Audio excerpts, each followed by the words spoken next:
Hello दोस्तों, स्वागत है आपका हमारे चैनल पर। यह कहानी उस समय शुरू हुई जब मैं गर्मियों की छुट्टी में लखनऊ शहर में अपनी नानी के घर घूमने आया हुआ था। मेरे मामा एक कंपनी में जॉब करते थे और घर पर नानी और मामी रहती थी। नानी की तबीयत अक्सर ठीक नहीं रहती थी। उस दिन घर पर मैं मामी और नानी ही थे। मामा जी अपनी जॉब पर गए हुए थे। नानी सोई हुई थी। यह बात उस समय की है जब लोग सीडी प्लेयर पर ही मूवी देखा करते थे। उस दिन मैं सीडी प्लेयर पर मूवी देख रहा था। साथ में मामी थी जो कि नानी की पैरों की मालिश कर रही थी।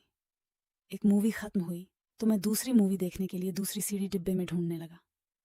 मेरे हाथ में डब्बे से जो मूवी हाथ लगी उसके ऊपर एक फोटो लगी थी, जिसे देखकर मैं समझ गया कि यह वो वाली फिल्म की सीडी है। मैंने उस सीडी को अलग रख दिया। सोचा जब सब सो जाएंगे तब मैं उस फिल्म को देखूंगा। एक दूसरी सीडी लगाकर मूवी देखने लगा। कुछ देर बाद मामी ने नानी की मालिश खत्म करके अपने कमरे में चली गई। तब मैंने कमरा बंद करके फिल्म लगा दी और साउंड बंद करके देखने लगा। मैं देखने में इतना मस्त हो गया कि याद नहीं रहा कि कोई मुझे देख भी सकता है।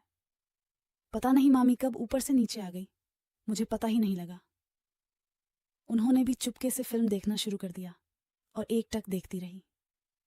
कुछ देर बाद जब मेरी नज़र मामी पर पड़ी तो मैंने देखा कि मामी फिल्म देख रही है और उनकी आंखों में वासना साफ साफ झलक रही थी। उसी वक्त मेरी नज़रें मामी से मिली और वह एकदम से डर गई। मैंने भी जल्दी से फिल्म को बंद किया और टीवी पर दूसरी सी डी लगा दिया। तब मैंने मामी को कहा कि टीवी पर यह क्या दिखा रहा है। मामी उस वक्त सहमी हुई थी तो शायद उन्हें भी लग रहा होगा कि कैसे बात को खत्म किया जाए। उन्होंने कुछ भी नहीं कहा और वह अंदर चली गई।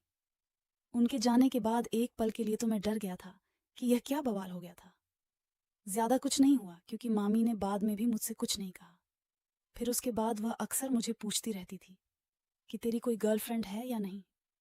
इस बात से मुझे लगा कि मामी इस बात को समझती हैं कि मैं जवान हो गया हूँ।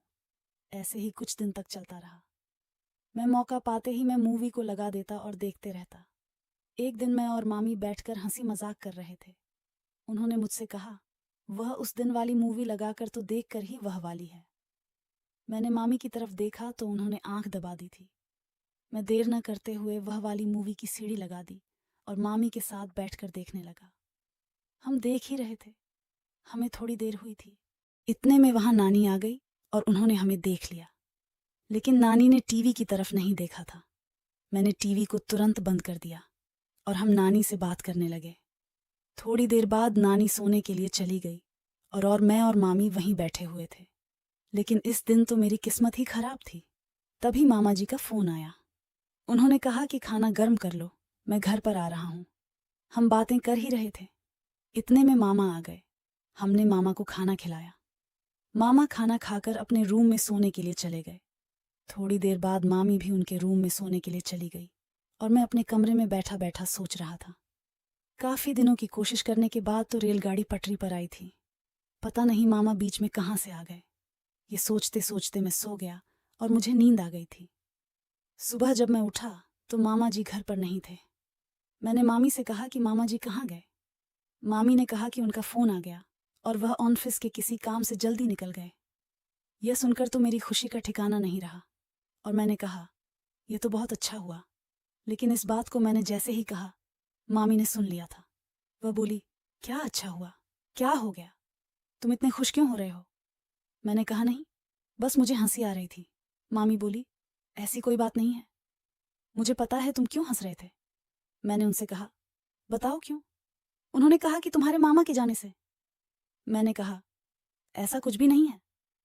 फिर मैंने मामी से दोबारा पूछा कि आज हम फिर से वह वाली मूवी देख लेते हैं। मामी ने कुछ नहीं कहा। जब शाम हुई और मामी ने खाना बनाया, हम सब ने खाना खाया और नानी अपने कमरे में सोने के लिए चली गई।